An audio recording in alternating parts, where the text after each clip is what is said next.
तो हेलो दोस्तों, आपका स्वागत है फिर से एक बार अहिल्यादीप क्लासेस में। आई होप कि आप सब अच्छे होंगे, चैप्टर की तैयारी होगी।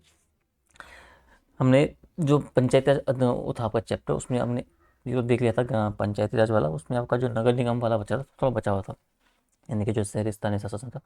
तो फटाफट से एक वीडियो में इसको ख़त्म करते हैं ताकि आप जो क्या है एक अच्छी स्थिति में हो रिविजन के मोड में। और परसों अगर 21 तारीख को कोई सवाल इससे बनता है इस चैप्टर से, तो आपका वो सवाल गलत नहीं होना चाहिए। ठीक है, तो बिना देरी के फटाफट से शुरू करते हैं। ठीक है, तो इसमें आपका है नगर निगम शहरी स्थानीय शासन। ठीक है, शहरी स्थानीय शासन का अर्थ आप अगर सही सिंपल तरीके से समझो तो जो शहरी क्षेत्र के जो लोग होते हैं, ठीक है, जो शहरी क्षेत्र के जो लोग होते हैं उनके द्वारा जो शासन चलाने के लिए जिन प्रतिनिधियों को चुना जाता है, ठीक है, तो उन प्रतिनिधियों से जो सरकार बनती है उन स्थानीय स्तर पर, उसी को क्या बोलते हैं, आपको शहरी स्थानीय शासन बोलते हैं। ठीक है, तो इतना आपको समझना है। ये आपका अनुच्छेद 243 पी से लेके 243 जेड बी तक है। ठीक है, और पी से पहले क्या है आपका एम एन ओ तक, आपको जो ग्राम पंचायत वाला है उसमें आ जाएगा। ठीक है, वही देखो शहरी स्थानीय आपको जो शहरी क्षेत्र में जो प्रतिनिधि होते हैं उनके द्वारा चुने होंगे, इनके द्वारा जो सरकार बनाई जाएगी वही आपकी होगी स्थानीय सरकार। ठीक है, और भारत में अगर तुम देखोगे तो भारत में अगर देखने वाली बात है, एक मिनट थोड़ा सा हैंग हो रहा है, एक मिनट। हाँ, हम्म, ठीक है, तो ये कि भारत में जो आप देखोगे आपको जो देखने को मिलता है, तो 8 प्रकार के जो आपको स्थानीय शासन जो है देखने को मिलते हैं। सारे स्थानीय शहरी उसमें, ठीक है, शहरी स्थानीय शासन में आप देखोगे तो एक तो आपका होता है सबसे पहले नगर पालिका निगम, फिर आपका होता है नगर पालिका परिषद, ठीक है, फिर आपका होता है एक नगर पंचायत, फिर होता है आपका नगर प्रखंड समिति, ठीक है, चार पांचवा आपका होता है कस्बा समिति, छठवां आपका होता है छावनी परिषद, फिर आपका होता है कि विशेष परियोजना एजेंसी सात, आठवां आपका जो होता है आपका पोर्ट ट्रस्ट, ऐसे हम बोलते हैं पतन न्यास। तो ये प्रमुखतः ये 8 प्रकार के आपके जो है शहरी स्थानीय शासन के रूप में आपको देखने को मिलता है। ठीक है, तो इसे थोड़ा सा आपको जानते रहना है। ठीक है, फिर अब आगे बढ़ते हैं, जो 74वां संविधान संशोधन, ये थोड़ा सा इंपॉर्टेंट है। फिर ये क्या हुआ था, 1992 में जो संविधान संशोधन था आपका, इसके जरिए क्या किया गया, जो आपका नगरीय शासन प्रणाली थी, ठीक है, उसे संवैधानिक जो प्रावधान था, संवैधानिक जो दर्जा था वो दिया गया। ठीक है, इतना आपको थोड़ा सा याद रखना है। अब अगला क्या है, अगला ये बोल रहा है कि जो केंद्र स्तर पे जो है ना, तो जो नगरीय स्थानीय स्वशासन है आपका, इसका जो है जो 3 मंत्रालयों से संबंधित है, यानी कि जो 3 मंत्रालय होते हैं इनका संबंध सीधा सीधा नगरीय स्थानीय शासन से है। तो पहला आपका जो है तो नगर विकास आपका जो मंत्रालय होता है, ठीक है, वो है। फिर आपका अगला आता है रक्षा मंत्रालय, इसको आपको जानना है। ठीक है, फिर आपका आता है गृह मंत्रालय, ठीक है, जो संघीय क्षेत्र के मामले। तो जो आपके नगर विकास ये मंत्रालय होता है, ठीक है, ये क्या हुआ कि ये तो 1985 में आपका एक अलग संगठन है, एक अलग मंत्रालय के रूप में सृजित हुआ, इतना आपको ध्यान रखना है। रक्षा मंत्रालय का अधीन जो कैंटोनमेंट बोर्ड है ऊपर उन 8 में से, वो उनका सीधा नियंत्रण रक्षा मंत्रालय के पास है। और गृह मंत्रालय के पास जो आपके संघीय क्षेत्रों के मामले होते हैं इनसे संबंध में, वो इसमें गृह मंत्रालय के अंदर आते हैं। ठीक है, तो इतना आपको थोड़ा सा याद रखना है। ठीक है, अगर हम हिस्टोरिकल बैकग्राउंड की बात करेंगे भाई, किस तरीके से इनका विकास होता गया, नगरीय जो आपका शासन है, नगरीय स्थानीय शासन का, तो आप जब देखते हो तो 1687-88 में सबसे पहले आपको देखने को मिलता है। यहाँ पे क्या होता है कि जो आपके भारत का जो पहला आपका जो होता है क्या नगर निगम, जो भारत का पहला नगर निगम होता है कहाँ, मद्रास में क्या होता है आपका स्थापित होता है, तो आपको पता ही है, तो इतना आपको याद रखना है। फिर आपका टाइम आता है 1726 में, इसमें क्या होता है, इसमें आपका जो उस टाइम का बॉम्बे हो गया, बम्बई हो गया, प्लस जो उस टाइम का कलकत्ता हो गया, तो बम्बई प्लस कोलकाता में जो आपका नगर निगम स्थापित किए जाते हैं 1726 में। तो इस बात को थोड़ा सा याद रखोगे। ठीक है, आपको साल लेके आप सवाल पूछ सकता है। फिर आपका लॉर्ड मेयो आता है 1870 के टाइम पे। ठीक है, तो लॉर्ड मेयो के टाइम पे क्या होता है कि वित्तीय विकेंद्रीकरण शुरू होता है। ठीक है, वित्तीय विकेंद्रीकरण होता है। ठीक है, और जो इसका वित्तीय विकेंद्रीकरण होता है लॉर्ड मेयो का 1870 का, इस संकल्प को जो है स्थानीय स्वशासन की जो संस्थाओं का विकास में परिलक्षित होना शुरू होता है इसके माध्यम से। तो हल्का सा आपको लॉर्ड मेयो को तो भी ध्यान रखना पड़ेगा। द मोस्ट इंपॉर्टेंट जो चीज़ आपकी आती है फिर वो आती है इसमें, यहाँ पे 1882 में किसके, जो यहाँ पे आता है रिपन का काल आता है। ठीक है, तो लॉर्ड रिपन के टाइम पे क्या होता है कि 1882 में जो 1882 का संकल्प आता है, जो कि रिपन लेके आता है किस चीज़ का, स्थानीय स्वशासन के लिए। तो वो जो संकल्प आता है उसे क्या बोला गया, स्थानीय स्वशासन के लिए मैग्ना कार्टा बोला गया। वो इतना इम्पोर्टेंट रोल रखता है स्थानीय स्वशासन के लिए, तो आपको इतना थोड़ा सा याद रखना है, ठीक है। इसी कारण से जो लॉर्ड लॉर्ड रिपन है उन्हें भारत में जो आपका स्थानीय स्वशासन का पिता बोला जाता है। स्थानीय स्वशासन का पिता बोला जाता है किसे, लॉर्ड रिपन को। इतना आपको थोड़ा सा याद रखना है, ठीक है। फिर आपका साल आता है 1907 में। इसमें क्या होता है, इसमें जो रॉयल कमीशन होता है आपका, ठीक है, आपका 1907 में होता है royal commission on decentralisation. Royal commission on decentralisation में जो आपका जो एक ये होता है रॉयल कमीशन, उसकी नियुक्ति होती है। और इसकी जो अध्यक्षता की थी जॉन हा हाउस ने की थी, ठीक है। हॉ ने, हॉब है, ठीक है, हाउस, ठीक है, जॉन हाब हाउस ने की थी। और 1919 में 1909 में इसने रिपोर्ट सौंप दी। तो 1907 में तो इस कमेटी का गठन हो रहा है और 1909 में अपनी रिपोर्ट सौंप दे रहा है, ठीक है। इतना आपको थोड़ा सा याद रखना है। अब अगला क्या होता है, अगला आपको कदम जो देखने को मिलता है वो आपका आता है 1919 में भारत शासन अधिनियम में, ठीक है। इसको आपको थोड़ा सा याद रखना है। अब 1919 में भारत शासन अधिनियम होता है, इसकी तरह क्या होता है कि जो प्रांतों में आपका जो होता है जो द्विशासनिक योजना के अंतर्गत स्थानीय स्वशासन के अंतर्गत एक विषय बन जाता है और इसके लिए भारतीय मंत्री को प्रभारी बनाया गया है। यानी कि कुछ विषयों को जो आपका अगर देखोगे तो 1919 के द्वारा प्रांतों में लागू जो विषय होते हैं प्रांत स्तर पर आपको दिए गए और उनमें भारतीयों को भी शामिल किया गया और भारतीय मंत्री को उसका जो आपका जो मंत्री के रूप में शामिल किया गया, बनाया गया 1919 के भारत शासन अधिनियम के द्वारा, ठीक है। इसमें थोड़ा सा आपको याद रखना है। फिर आपका आता है 1924 का टाइम। 1924 में क्या होता है कि एक वो होता है क्या, हाँ, ये कैंटो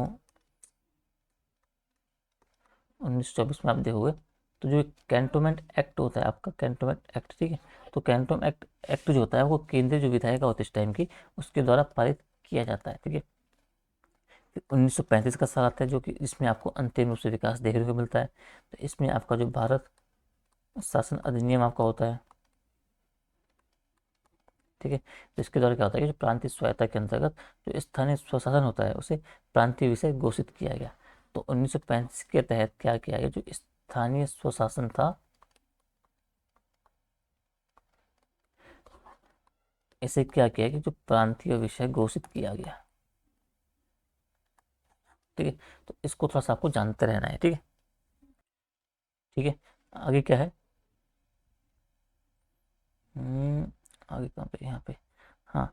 आगे हम देखते हैं कि जो किस तरीके से संवैधानिकरण इस चीज़ का हुआ, किस तरीके से संवैधानिक दर्जा का जो इतिहास रहा है इनको मिलने का, स्थानीय शहरी स्थानीय निकाय को किस तरीके से मिला। तो अगर आप देखते हो हमने ग्राम पंचायत के टाइम पे भी देखा था कि अगस्त 1989 में क्या होता है कि राजीव गांधी जी क्या करते हैं, जो आपका जो लोकसभा में क्या करते हैं, आपका एक संविधान संशोधन लेके आते हैं जो कि होता है 65वां संविधान संशोधन 1989 में, ठीक है। तो क्या होता है कि नगर पालिका विधेयक होता है, ठीक है। इस विधेयक उद्देश्य का भाई वही था कि जो नगर पालिका के ढांचे को उनकी संवैधानिक स्थिति पर परामर्श देना, शक्तिशाली बनाना, सुधारना, इन सब चीज़ों के बारे में वो संविधान संशोधन लाया गया था 65वां, ठीक है। लोकसभा में तो ये पास हो जाता है, ठीक है। लेकिन राज्यसभा में जब जाता है तो ये अक्टूबर 1989 में वहाँ पे पास नहीं हो पाता है, विपक्ष इसका भारी विरोध करता है, ठीक है। उसके बाद राजीव गांधी जी की सरकार चली जाती है। उसके बाद आपके वीपी सिंह आते हैं, ठीक है। तो वीपी सिंह क्या करते हैं, आपके वीपी सिंह के नेतृत्व में आपके होती है राष्ट्रीय मोर्चा की सरकार होती है उस टाइम पे।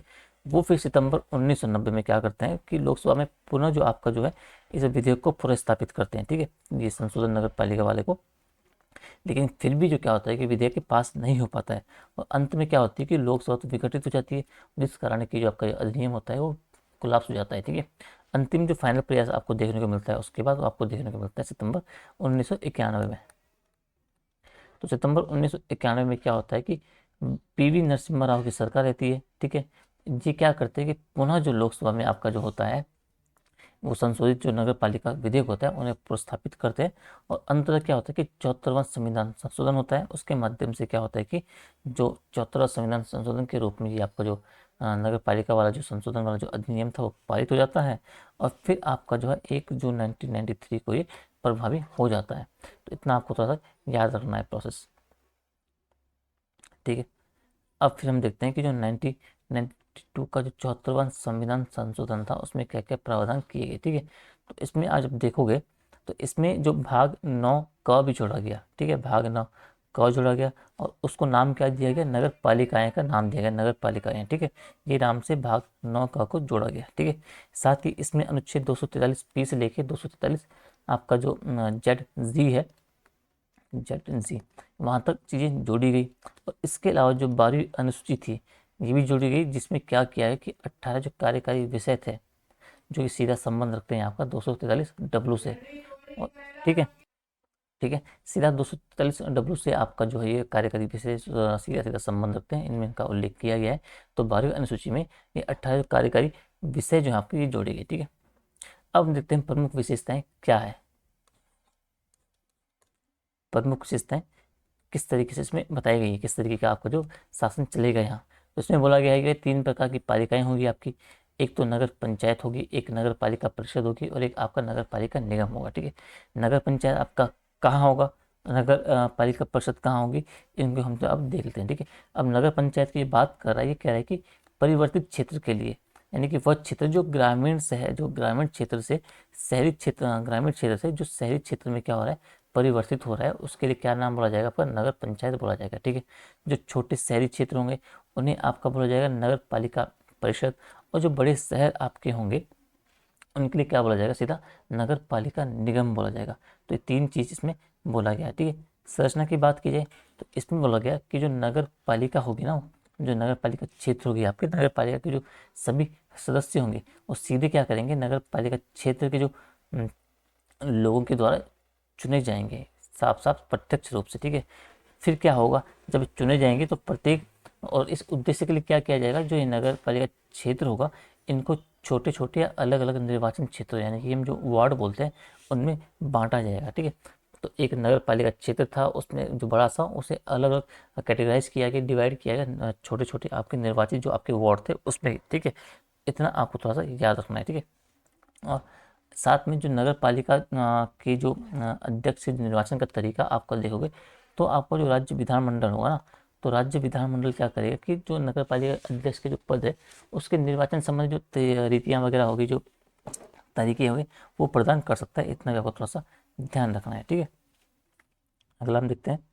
साथ ही इसके अलावा ये बोला गया है कि वो क्या करेगा कि जो निम्न व्यक्तियों को भी क्या करेगा, जो आपके प्रतिनिधित्व की व्यवस्था करेगा नगर पालिका में। कौन कौन से, जैसे कि कोई विशेष ज्ञान के व्यक्ति हैं, वे व्यक्ति जिसे क्या हो कि नगर पालिका के प्रशासन का भाई विशेष ज्ञान है, अनुभव है, लेकिन उसे आपकी जो है नगर पालिका की सभा में वोट डालने का अधिकार नहीं होगा, तो इसे वो शामिल कर सकता है। अगला ये बोला है कि जो निर्वाचन क्षेत्रों का जो प्रतिनिधित्व कर रहे हैं, ठीक है, वो ऐसे जो लोकसभा सदस्य हो गए, ऐसे राज्यसभा सदस्य हो गए जो उस आपके जो निर्वाचन क्षेत्र से संबंध रखते हों, ठीक है।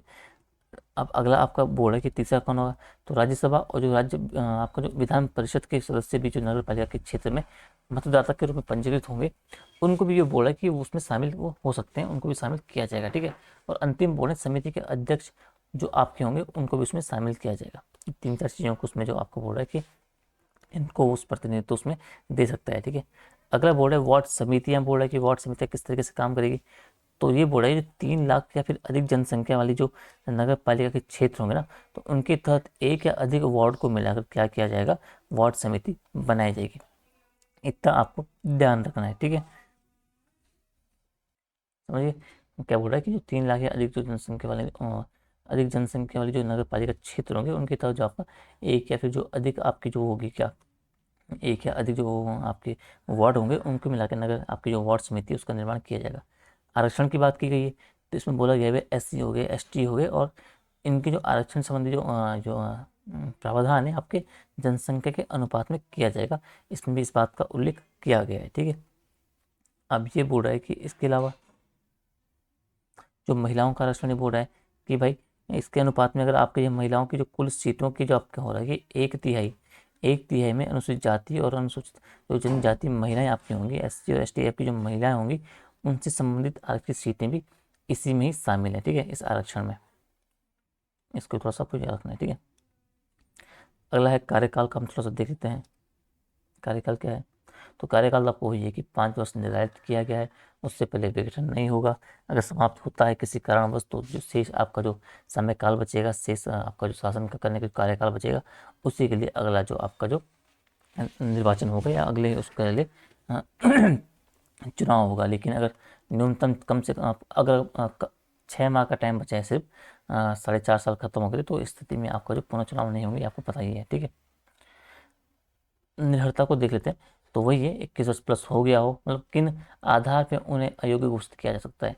तो इस आधार पर तो बिल्कुल नहीं किया जाएगा कि भाई उसने 21 वर्ष पूरा कर लिया है, 25 वर्ष से कम है, 25 वर्ष पूरा नहीं किया है, तो इस आधार पर उससे अयोग्य घोषित नहीं किया जा सकता है, ठीक है। अगला हम देखते हैं राज्य निर्वाचन आयोग। इसमें क्या है, तो भाई इसमें साफ बोला है कि जो राज्य निर्वाचन आयोग होगा वो निर्वाचन प्रक्रियाओं की देखरेख हो गया, निर्देशन हो गया, आपका नियंत्रण हो गया, नगर पालिकाओं का जो सब मैनेजमेंट वगैरह होगा, नगर पालिकाओं के सभी चुनावों से संबंधित चीज़ें होंगी उनको मैनेज करेगा, और उसके लिए राज्य चुनाव आयोग के अधिकार में ये सब चीज़ें होंगी, इसका थोड़ा सा बोला गया है, ठीक है। शक्तियाँ और कार्य की बात कर रखा है कि राज्य विधानमंडल को ऐसे मतलब राज्य विधानमंडल नहीं, मतलब इन्हें जो आपका शहरी पंचायती इनको क्या शक्तियों और कार्य की बात कर रहे हैं। तो जो राज्य विधानमंडल होंगे ना आपका, तो वो समय समय पर क्या करेगा, जैसा उसे आवश्यक लगे, आवश्यकता अनुसार क्या होगा, ऐसी आपकी जो शक्तियाँ होंगी, ऐसे कार्य जो हैं वो नगर पालिकाओं को दे सकती है, ठीक है। ये आपको थोड़ा सा जानते रहना है। अगला है आर्थिक, आपका जो है आप सकते हैं वही आर्थिक विकास हो गया, आपका सामाजिक न्याय के कार्यक्रम को तैयार कर सकते हैं। इसके अलावा आपके जो 18 विषय उन्हें सौंपे गए हैं वायुमंडल सूची में, उनके संबंधित आपके कार्यक्रम कार्यान्वयन हो गए और काम करना हो गया आपका, ठीक है। ये भी आपको थोड़ा सा देखना है। वित्त की बात की जाए अगर राज्य विधायिका द्वारा, तो वित्त में आप देखोगे, तो वित्त की बात आप एक मिनट, हम्म, ठीक है। तो वित्त की बात कर रहे हैं, तो वित्त आपको जो है नगर पालिका को है, क्या है, नगर पालिका जो है, तो नगर पालिका को क्या है, इसे आपका वसूली हो गया, उपयुक्त कर निर्धारण हो गया, चुंगी हो गया, यात्री कर हो गया, शुल्क लेने का अधिकार है, ठीक है। इसके द्वारा जो एक क्या करेगा, राज्य सरकार को जो है करों, चुंगी और पथकर से संबंधित शुल्क एकत्र करने का काम सौंप सकती है, किसे, नगर पालिका, कौन, जो आपका विधानमंडल है, ठीक है। ये भी आपको याद रखना है। साथ में जो राज्य की आपकी संचित अनुदान होगा, जो सॉरी संचित अनुदान नहीं, राज्य की जो संचित निधि होगी, उससे भी नगर पालिकाओं को आपको सहायता के रूप में अनुदान प्रदान है, ये वाला हो गया। तो 3-4 चीज़ों से आपको वित्तीय व्यवस्था इसमें होती है, किसका, विधान उसके लिए, नगर पंचायत के लिए, ठीक है, या नगर निगम के लिए। वित्त आयोग की बात, तो इसमें वित्त आयोग के सेम वही बोला है कि जो पंचायतों के लिए गठित किया गया उसी तरीके से वित्त आयोग जो है आपका जो नगर पालिकाओं के लिए भी गठित किया जाएगा, और 5 वर्ष में आपका जो नगर पालिकाओं की जो वित्तीय स्थिति होगी, ठीक है, उनका पुनरावलोकन भी करेगा और राज्यपाल को निम्न सिफारिश करेगा। जैसे मतलब किस तरीके से करों का आवंटन होना है, कर चुंगी पथ कर से किस तरीके से कौन से कार्य जो आपके नगर पालिकाओं को सौंपे जाने हैं, संचित निधि से जो आपको नगर पालिका को अनुदान दिया जा रहा है, ये उसमें कितना परसेंट होना चाहिए, किस तरीके से देना चाहिए, इन सब चीज़ों के बारे में जो होगा वित्त आयोग क्या करेगा, राज्यपाल को सिफारिश वगैरह करेगा, ठीक है।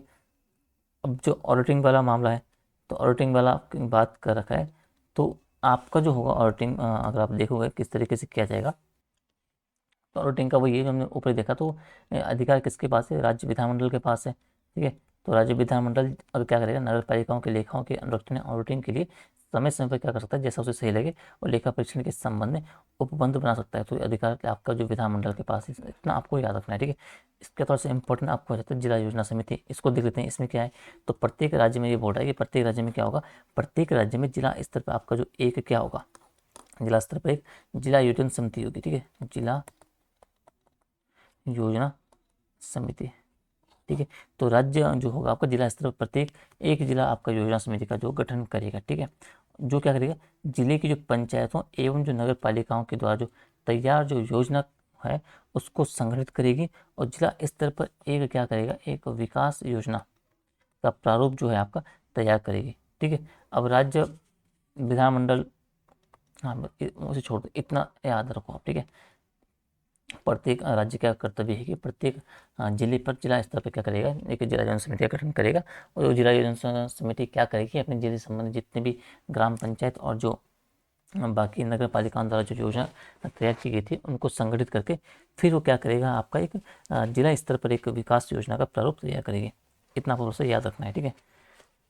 अब अलग है ये वाला महानगरीय योजना समिति, क्या होता है, तो भाई जो प्रत्येक महानगर क्षेत्र होता है ना, आपको जो बड़े बड़े होते हैं, वहाँ होता है कि विकास योजना के प्रारूप को तैयार करने के लिए क्या होता है कि एक महानगरीय आपका जो महानगरीय जो योजना समिति होती है उसकी होगी, ठीक है।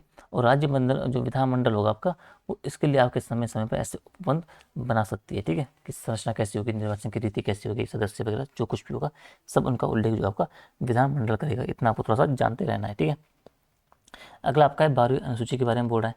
तो भाई अब है 12वीं अनुसूची, ठीक है। इसमें क्या है कि नगर पालिकाओं के कार्य क्षेत्र के साथ साथ 18 जो आपके कार्यशील विषय हैं उनके बारे में चर्चा की गई, ठीक है।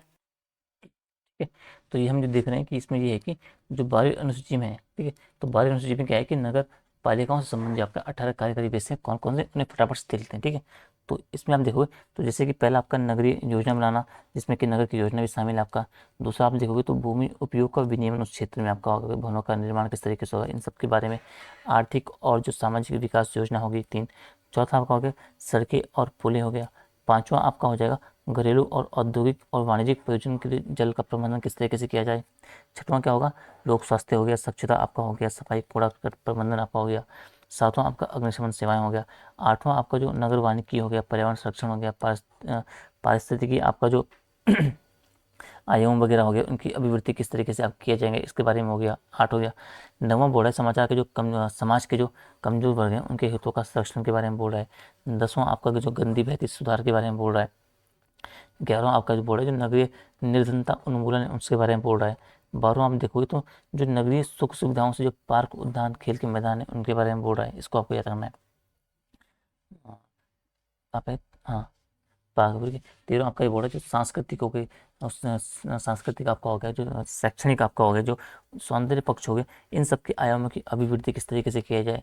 14वां आपका बोल रहा है सब गणना हो गया, सब दाव की प्रक्रिया होगी, दाह क्रिया हो गई, विद्युत दाह, इन सब के बारे में बोल रहा है कि इन सब का मैनेजमेंट करना। 15वां आपका जो कांजी हाउस है यानी कि जहाँ पशुओं के प्रति क्रूरता का निवारण के लिए बारे में बोल रहा है। 16वां आपका है जन्म मृत्यु संबंधित आपकी सांख्यिकी। 17वां आपका है जो जन सुविधाएं आपकी, जैसे मार्गों पर विद्युत हो गया, पार्किंग हो गया, बस सेवाएं आपकी हो गई, और बस स्टैंड जन सुविधाएं, इन सब के बारे में बोल रहा है। और अंतिम जो आपका है बद्धशाला यानी कि जो चर्म आपका जो वो है स्वतंत्र शाखाओं, उनका विनियमन रेगुलेशन किस तरीके से किया जाए इनके बारे में भी उल्लेख किया गया है, ठीक है। ठीक है, अब आपको ये बोल रहा है कि सरी शासनों के प्रकार के बारे में बोल रहा है कि सरी शासनों का प्रकार जो आपका किस तरीके से होगा। 1 मिनट यार, हल्ला बहुत हो रहा है। ठीक है, यहाँ पे देख लिया। अब हम कह रहे हैं कि सरी शासन आपके, तो उनके प्रकार को थोड़ा सा मोटा देखते हैं। जो हमने 8 प्रकार देखे ना, उनका जो प्रशासन है किस तरीके से किया जाएगा उनको हम देखना है, ठीक है।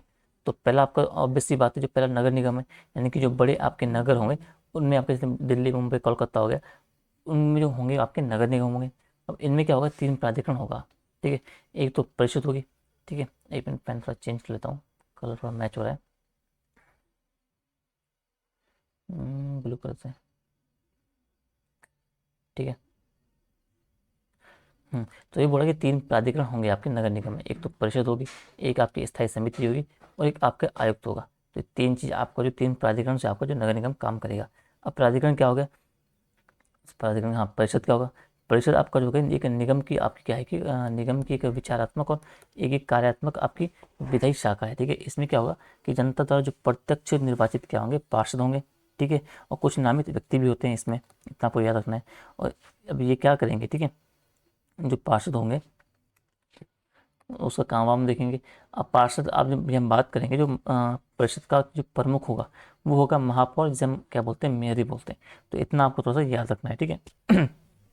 स्थायी समिति की बात की जाए तो स्थायी समिति में क्या होगी, परिषद के जो काम होगा उसे सुगम बनाने के लिए, उसमें सरल तरीके से शासन करने के लिए क्या होगा, इसका उपयोग किया जाता है, ठीक है। ये आकार में बहुत बड़ी होती है, जैसे कि लोक कार्य हो गया आपका, शिक्षा के लिए हो गया, स्वास्थ्य का हो गया, वित्त का हो गया, इनसे संबंधित जो अन्य चीज़ें हैं बाकी उन सबको देखती है, ठीक है। और नगर निगम क्या करता है आपका जो आयुक्त हाँ, क्या होगा, तीसरा आता है आयुक्त। तो आयुक्त क्या करता है, आपका जो परिषद आपकी हो गई और जो स्थायी समिति होगी, इन दोनों के लिए क्या है कि निर्णयों को जो लागू करता है उनके लिए जिम्मेदार कौन है, आपका आयुक्त होता है, ठीक है। और ये नगर पालिका का जो है मुख्य आपका जो क्या है, मुख्य कार्यकारी अधिकारी भी है, कौन है, आयुक्त। तो अगर नगर पालिका नगर निगम के संबंध में अगर बात की जाए तो आपका जो ये मुख्य कार्यकारी अधिकारी कौन है, आयुक्त है, किसका, नगर पालिका का। तो इतना आपको याद रखना है इसके बारे में, ठीक है। हम आगे देखते हैं नगर पालिका, ठीक है। तो नगर पालिका जो आपकी छोटे शहरों में होती है, ठीक है, नगर पालिका आपकी छोटे शहरों में होती है, जैसे छोटे कस्बे हो गए, छोटे शहर हो गए, आपके प्रशासन के लिए आपकी जो यहाँ पे स्थापना की जाती है नगर पालिकाओं की जाती है। इसमें भी तीनों चीज़ें, यहाँ पे परिषद है, स्थायी समिति है, और मुख्य कार्यकारी अधिकारी। तो परिषद में आप जब देखोगे वही परिषद जो आपकी हो जाएगी, वही वैचारिक को जो वैधायिक शाखा है कार्यकारी यहाँ जो होगा लोग द्वारा सीधे जो निर्वाचित होते हैं वो इसमें शामिल होते हैं इसके सदस्य, ठीक है। परिषद का जो प्रधान आपका होता है वो कौन होता है, उसका अध्यक्ष होता है, ठीक है। और उपाध्यक्ष जो इसका होता है उसका क्या होता है, सलाहकार होता है अध्यक्ष का। इतना आपको थोड़ा सा याद रखना है, ठीक है। अब है आपका स्थायी समिति। स्थायी समिति जैसे ऊपर उसका काम था, सेम इसका कार्य इसमें ही है कि भाई इसके कार्य को सुगम बनाना है, लोक कार्य, शिक्षा, स्वास्थ्य, कर निर्धारण, इनसे संबंधित जो आपका स्थायी समिति का गठन किया जाता है, ठीक है। इतना आपको थोड़ा सा याद रखना है, ठीक है। अगला है मुख्य कार्यकारी अधिकारी। तो नगर पालिका के जो आपके दैनिक कार्य प्रशासन का जिम्मेदारी कौन किसके पास होती है, आपके मुख्य कार्यकारी अधिकारी के पास होती है। और ये जो एक सरकारी कर्मचारी होता है और राज्य सरकार द्वारा इसकी नियुक्ति की जाती है, ठीक है। जैसे हम गांव में देख रहे थे ना, आपका सचिव का वीडियो का हो गया, जैसे हमने गांव में देखा था वीडियो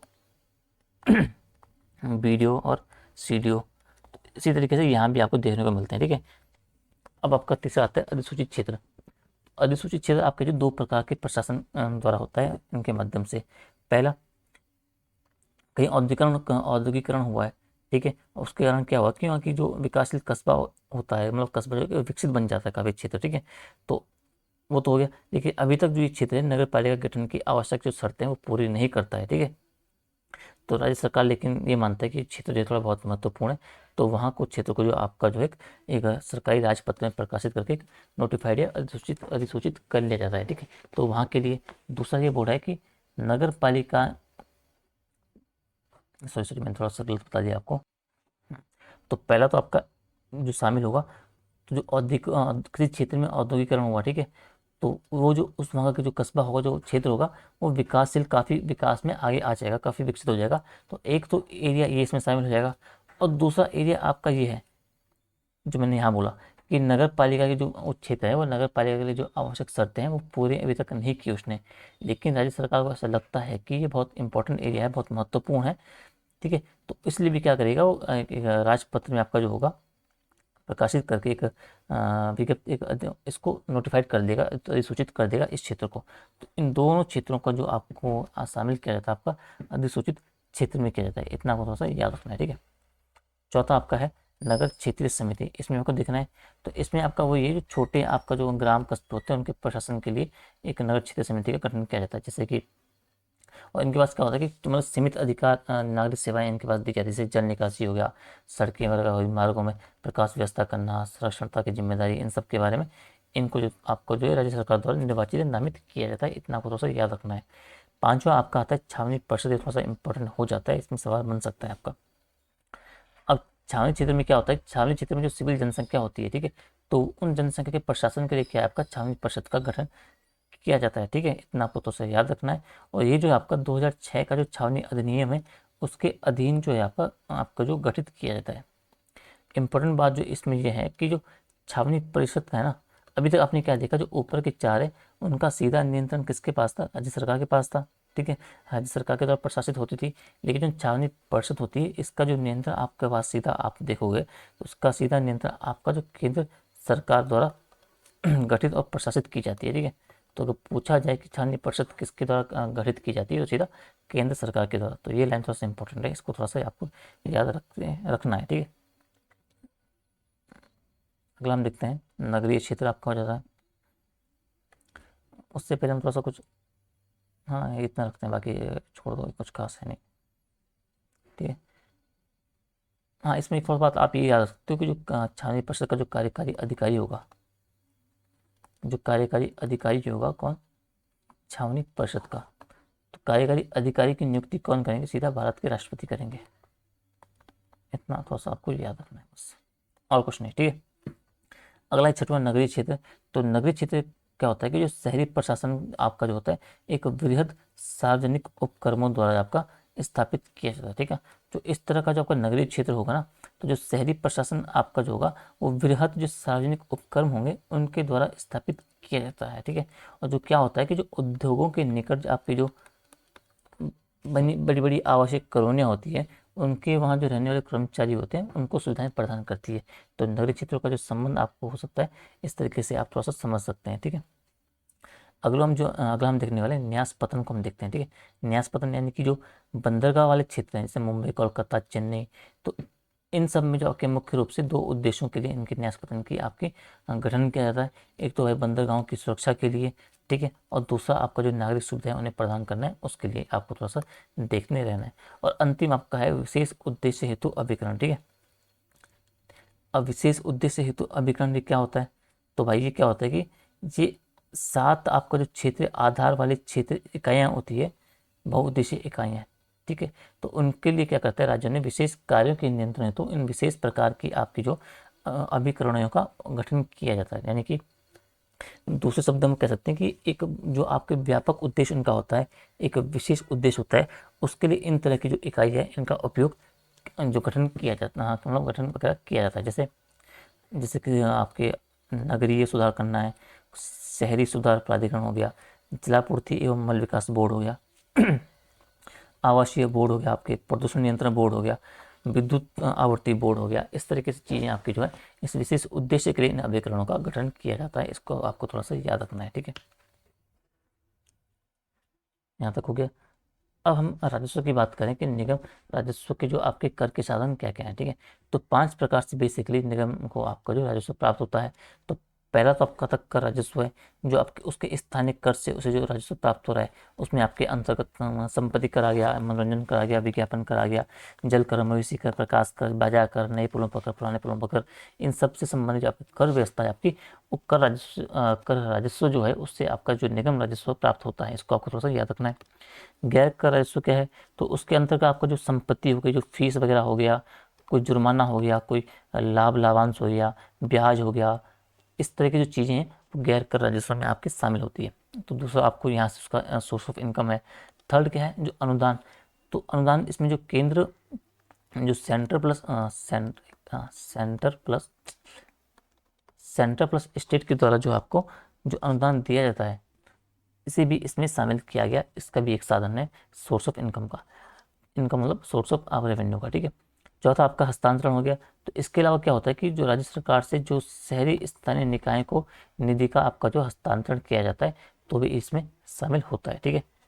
पांचवा आपका है कर्ज। तो शहरी स्थानीय निकाय क्या होता है? अपने व्यय के लिए राज्य सरकार तथा जो वित्तीय संस्थान है उनसे क्या होता है कि कर अपने कर्ज लेने के लिए भी अधिकारी होते हैं, लेकिन बस वही है कि वो कर्ज जो आप जो लेंगे वो राज्य सरकार की अनुमति से लेंगे, ठीक है। इतना आपको थोड़ा सा याद रखना है, ठीक है। थोड़ा सा आपको बचा है बस। जी। अंतिम आपका जो है ये आपका नगर पालिका से संबंधित जो अनुच्छेद आपका ये बचे हैं, इसको फटाफट से देखते हैं, फिर आपका जो ये चैप्टर पूरा खत्म हो जाएगा, ठीक है। तो अनुच्छेद आपको थोड़ा सा याद रखना है। एक तो वही कि 243 में क्या आपका परिभाषा दी गई नगर पालिकाओं से, 243 में क्या है इसके गठन संबंधी बात की गई है, 243 में क्या है इसके संरचना संबंधी बात की गई है, 243 में क्या बोल रहा है जो वार्ड समितियां हैं आपकी इनके इत्यादि के गठन और संरचना के बारे में बात की गई है। 243 के बारे में देखो तो इसमें आरक्षण जो आपका नगर निगम में होगा उसके संबंध में आपके जो नगर पालिकाओं के संबंध में जो आरक्षण वगैरह हो गया उसके बारे में जो सीटों किस तरीके आरक्षित की जाएगी वो आर्टिकल 243 में आपको देखने को मिलेगा, ठीक है। 243 में आप देखोगे तो कार्यकाल संबंधी बात किया गया है कि नगर पालिकाओं का कार्यकाल किस तरीके से कितने साल का होगा। 243 में आप देखोगे तो जो आपकी अयोग्यता संबंधी बातें 243 में बोली गई है, ठीक है। फिर आपका आता है 243 में आपके जो नगर पालिकाओं की शक्तियाँ होंगी, जो अधिकार होंगे, जो दायित्व प्राधिकार होंगे, उन सबके बारे में चर्चा की गई है। फिर आपका आ जाएगा 243 को आपको देखना है। तो एक्स थोड़ा इंपॉर्टेंट हो जाएगा। इसमें क्या होगा जो करारोपण की शक्तियाँ हैं किसकी, नगर पालिकाओं की जो करारोपण की शक्तियाँ होंगी, निधि वगैरह होगी, उनका उल्लेख 243 में किया गया है, ठीक है। 243 तो इसमें वित्त आयोग के गठन की बात की गई है। 243 तो इसमें नगर पालिकाओं के ऑडिटिंग के अंकाक्षण की बात की गई कि किस तरीके से उनका अंकेक्षण किया जाएगा, ठीक है। 243 में जो आपकी चुनाव संबंधी बात किया गया है कि नगर पालिकाओं को चुनाव किस तरीके से होगा क्या क्या उसमें उल्लेख किया गया है, ठीक है। फिर 243 आएगा। इसमें आपका जो आएगा कि संघ शासित प्रदेशों में लागू कहाँ कहाँ होगा उनके बारे में बोला गया है। और 243 में आपको बोला गया कि कतिपय ऐसे क्षेत्र कौन होंगे जहाँ पे आपका जो ये कानून भी आपका लागू नहीं होगा उनके बारे में बोला गया है। 243 इसमें जो आपका है जिला आयोजन समिति के लिए बारे में चर्चा की गई है 243 में। 243 आपका आता है, इसमें आपका महानगरीय आयोजन समिति के बारे में बोला गया है। 243 में आपका जो विद्यमान कानून पहले से चले आ रहे हैं नगर पालिका है तो उन कानूनों का जारी रहना उनके बारे में बोला गया है। और अंतिम आपका जो होता है 243 ZG, ठीक है, 243 ZG, इसमें ये बोला गया है कि चुनावी मामलों में न्यायालय के हस्तक्षेप पर रोक लगाता है कौन, 243 ZG। अब इम्पोर्टेंट आपको कौन कौन से जो आपको याद रखना है, एक तो सिंपल सी बात है, परिभाषा आपको याद रखनी है 243 P में है, गठन की बात जो 243 Q में बोल रहा है, संरचना की बात 243 R में बोल रहा है, फिर आरक्षण वाला बोलना है आपको 243 T में आपके आरक्षण संबंधी प्रावधान किए गए हैं, ये आपको थोड़ा सा याद रखना है। तो आपको 243 X को याद रखना है, इसमें करारोपण के संबंध में बात की गई है। 243 Y को आपको याद रखना है, वित्त आयोग की बात की गई है नगर पालिकाओं के संबंध में। और 243 ZA चुनाव के बारे में है, और 243 ZD आपका जिला आयोजन समिति, और 243 ZE आपका महानगरीय आयोजन समिति के बारे में बोलता है। इतना आपको याद रखना है, ठीक है। तो आपका इस तरह आपको जो नगर शहरी जो स्थानीय आपका जो निकाय था वो खत्म हो चुका है। आई होप कि आपको चीज़ें समझ आई होगी, ठीक है।